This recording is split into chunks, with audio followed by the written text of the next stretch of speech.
Hello, everybody, and welcome into Senior Living Live. My name is Melissa. Thank you so much for being with us. Today, we are discussing a topic that many of us don't really think about until it's too late: legacy planning. We've got a wonderful company who specializes in this and after loss consulting. They truly think of everything so you don't have to. Rachel Donnelly is the founder and CEO of Black Dress Consultants. Rachel, you look beautiful. It is so good to have you with us today. Thank you for being here.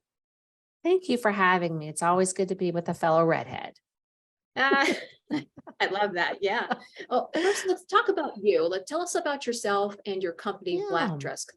Yeah. So I created this company as I mentioned, necessity is the mother of invention. I created this company just a couple of years ago due to my own personal experiences with loss. I lost my father when I was in high school.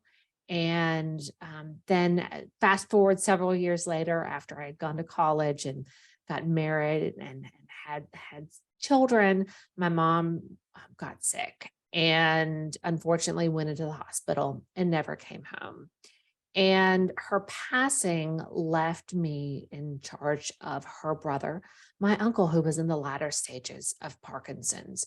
So not only now was I thrown into the circumstances of probating and settling my parents' estate, but now taking over the care of an aging loved one who lived in a different state than me. So the logistics, the decisions, the jargon that I was forced to learn, sort of baptism by fire, as I say, thrown into to really learn at a very fast pace while working full time, while trying to raise kids was completely overwhelming, as you can imagine. And after my uncle passed away, and I had now been the executive of an estate twice, I really thought, why isn't there a project management firm who can help families and individuals, whether they're surviving spouses, whether they're adult children, whether they're a niece or a nephew out there, to help really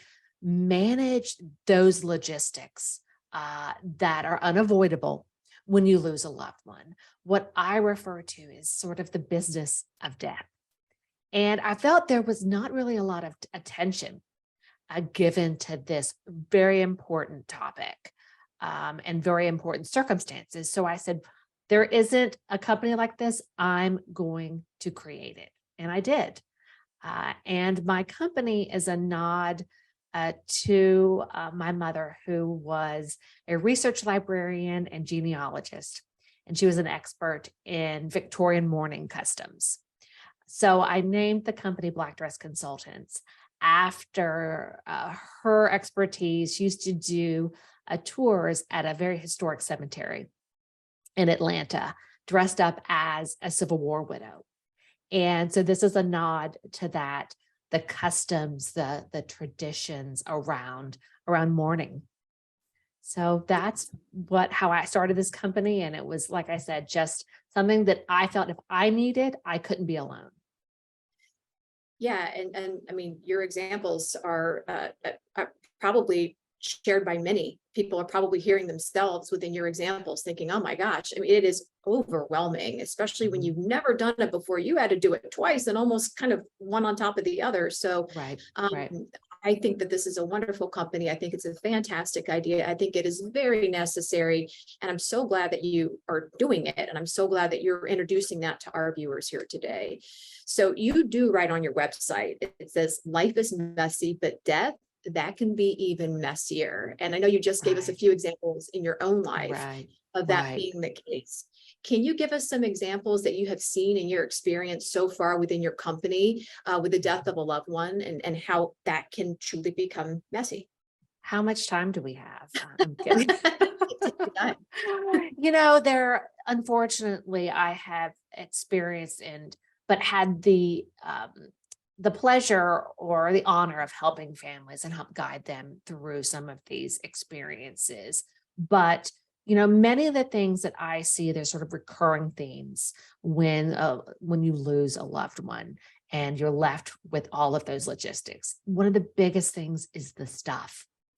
The contents of a home that are left over for a family and loved ones to decide who wants what to do, with all of the things. It takes an average, there are estimates between 420 to 570 hours of effort on average that is needed by an executor, someone settling the estate to manage all those affairs. And I've seen a lot of that time that goes to deciding what to do with the china, the crystal, the big brown furniture. And then not only that, but some of the items that are not of monetary value, but of sentimental value. And these can lead to a lot of issues and a lot of fighting within families. Who gets grandma's pie plate? Sometimes those things can cause a lot of friction and a lot of hurt feelings with families. So the stuff, I'd say, is one of the big things that families really have a lot of issues with. And I help families manage and oversee estate cleanouts from the whole process. The not knowing where everything is, not only how did your loved one, how do they pay bills? Did they have a life insurance policy that you didn't know about? Did they have a prepaid burial plan or a plot, a cemetery plot? Where is this? Have they already been paid for? And just what are the pieces? And along that same vein, the digital estate aspect is really a huge issue in settling a loved one's affairs. It used to be we could just sit by the mailbox and wait for the mail to come in and see all the bills, see the statements of investments or banking accounts, retirement accounts, what have you. But as we know, a lot of our lives are in paperless billing. And so therefore they're online, in a cloud, on a device. So many of the issues that I've come across and help families with are just doing sort of the discovery of what were their debts, what were their liabilities, and what were the assets that they had. Not only the financial assets, but the exchange, their Sky Miles or their airline points or their Amazon credits, and then also the memory preservation part of it. Did they have the unlock code to their phone? Did they know where and how they stored photos and those videos of their grandchildren or as brothers and sisters and families and Christmas? A lot of those things can get lost, forgotten, and just not known about after a loved one passes away. So these were a lot of the key themes that I saw over and over again that were really heartbreaking for me. I experienced them personally, but then walking along a client. So I tried to create a legacy building formula to help families tackle and address some of these issues that were not planned for or thought about while they were still here. Sure. Yeah. And a lot of those that you mentioned, a lot of people don't even think about until they're right in the middle of it. And I mean, airline miles. I mean, who thinks of that? Nobody, right? Yeah. I mean, Yeah. it's mind-boggling the amount of things that we accumulate over the Right. years that our family members know nothing about. Absolutely. I mean, the average American internet user has, I believe, 207 online accounts. Wow. So if you think about that, from your PayPal to your Venmo to, like I said, your airline points to your Costco account, all of these things that may have exchange or financial value or tied to your credit card, that not only do you need to transfer, but maybe close or archive to protect a loved one's identity after they're gone. Sure.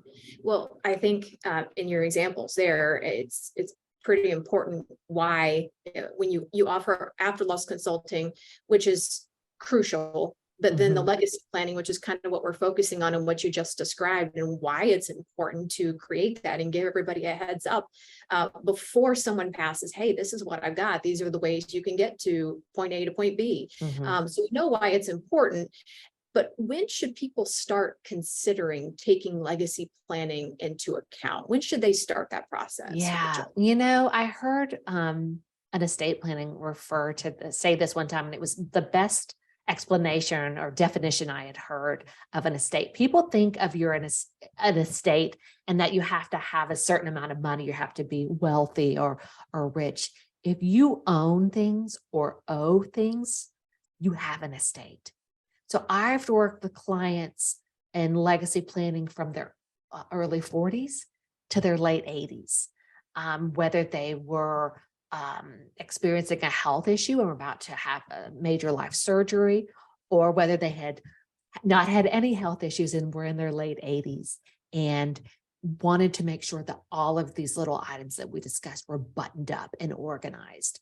So if you owe or own, it is time for you to do legacy planning. A lot of people, I think, do it after they have children.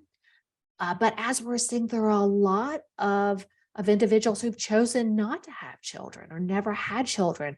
And sometimes they're referred to as elder orphans, which I hate that term. But, I think anybody and everybody, you have lived this life, you've worked hard. Why not do everything you can to preserve your legacy and save whoever it is, whether it's friends, your next door neighbor, family members, the anguish of having to make decisions that you should be doing and you should be planning for while you're still here. So that's a very sort of obtuse answer, but it's for everyone. Even I tell friends of mine who have children who are going off to college and they're now 18. Have you thought about an advanced healthcare directive? If they went off to school and they got into an accident or something happened, you legally would not be able to speak with their doctors or make decisions on their behalf because they are now legally an adult. So all of these things are just, it's like I said, it is for all ages and for any age. Yeah, yeah. And you really do give some really great examples on your website of legacy planning and things that, again, people don't think about. And I want to dive into some of these things here in this question. You mentioned taking into consideration, things like recipes, family stories, things that can be passed down from one generation to the next. So Right. what are some of the other ways in that vein that people can ensure that someone will be remembered? Right. So yes, I think that can be a really, dare I say, fun part of legacy planning is really capturing the essence of you, the essence of your family, the essence of the traditions that you have built over time. This summer I found one of my father's old itineraries from a family vacation while he was still alive, and my sister found it in some paperwork, and I took that and I've now safeguarded it, and we recreated that vacation this summer with my kids. So having those little things that were just on a random piece of paper that you may want to preserve for the generations to come.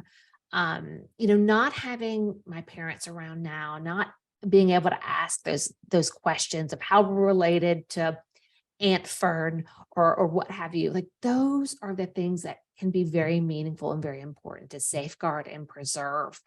And have conversations about around the Thanksgiving table, around the holidays, go through pictures and talk through all these important, like I said, memories and family members. So not only that from a memory preservation standpoint, but what are those important things that you want to make sure are passed down to the next generations, and how, like I said, can you safeguard and preserve those? One of the other aspects of it is, I read a statistic, I think it's only 40%, 46% of Americans have a will. And while, yes, that is a very sort of sobering statistic, it's not just about having a will, it's about having the strategy and things organized. So one of the main areas that I help clients with is just getting their estate planning documents organized and leaving those breadcrumbs in essence for their family to find. You may already have that will, but isn't it in a safety deposit box that nobody has a key to or has access to? Um, Most people may not find that will until 10 days after a death, which may cause a lot of issues in that meantime. So being organized and just telling your family, hey, this is where my important documents are located. This is how I pay bills. This is how you can get access to my banking accounts in order to pay immediate expenses or what have you. And working with clients in what I call our legacy building formula, is one of the first steps is, like I said, getting all those important documents organized and in a central place, whether it's a physical form or online digital vault. But then also helping clients think through, like I said, where are all of my online accounts? How do I keep track of my passwords? How do I pay accounts? What are the assets that I have out there? And then what are the intangible or, the assets out there, such as photos, a manuscript that you may have started a book that's out there somewhere. And so where are all of those pieces for your loved one to find those, and then be able to transfer, archive, or close those assets. I'll tell you a story. I worked with a client earlier this year. Her brother passed away suddenly and unexpectedly. She did not know the unlock code to his phone. She did not know how many email addresses he had. He was a solopreneur, or a single, business owner. And I had to help her make a request to Google in order to get access to his Google Drive and all the assets, to be able to find perhaps past tax returns. Were there the agreements of his company, for her to be able to close those and prove that the estate was the rightful beneficiary of those accounts and those businesses, I mean. And many people think, oh, I'll just reach out to Google or Apple, what have you, to be able to get the password or to Not get an that unlock easy. code. They do not. Yeah. So it's also helping clients to be able to ask those questions in the right way, Yeah. and then preserve those, like I said, in order for family to have those, after a loved one passes away. So it was heartbreaking to see her go through this process, to appeal to Google, to ask them to be able to get access, and then to basically be denied access to those assets. Yeah, that's rough. And, something just as simple as him being able to just sit down and sort of organize all of that, maybe take a day, a week, or something out of his life to make that easier on everybody left behind, could have solved all of that and made it so much easier for his family to deal with. So, and that's why we're talking to you here today, to give Yeah. everybody a heads up that Yeah. don't leave family members to have to call Google or to have to call Apple, because they're not going to get anywhere. So No. that's to what you provide. You've told us about the services. So overall packages that you provide people, the cost, how can somebody get in touch with you if they're interested in utilizing your services, Rachel? Absolutely. So I have 3 different packages that I offer, sort of 3-tiered packages based on your needs, your unique circumstances, to help really guide you and provide you with the best organization services that you may need. So our legacy planning packages, they all include that organization of your documents and the digital estate organization. And so they start there and then go up in terms of talking about what are your remembrance wishes and your funeral preferences. Like I said, do you have a prepaid burial plan out there, or a family plot where you want to be buried? What are the stories, the recipes, all those things that you want to safeguard? So it sort of goes up from there. If you go to blackdressconsultants.com and click on the legacy planning link, it will show you the different options that are available for me to help guide you in your legacy planning journey. And I'm always open to creating a customized package that works for you. This is not a one size fits all. This is a one size fits one. All of our packages include us walking you step by step through this process and being, in essence, an accountability partner. Because as we know, sometimes that is just what we need in order to get those things done that we've been putting off or procrastinating. It really is the greatest gift you can ever give your family is a well-documented, well-organized, and thought out legacy plan. And along that same vein of the accountability partner, helping address any knowledge gaps or blind spots that you may have inadvertently overstepped or not thought about. Yeah.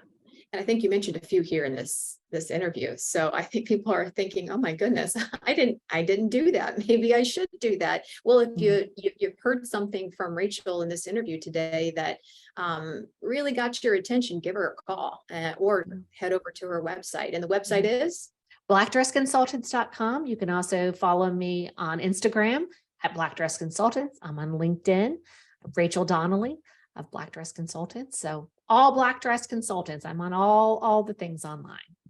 Perfect. Well, Rachel, as I said earlier, I think this is a wonderful business concept and very much needed, in my opinion. Thank you so much for coming on to share this business of yours with our viewers.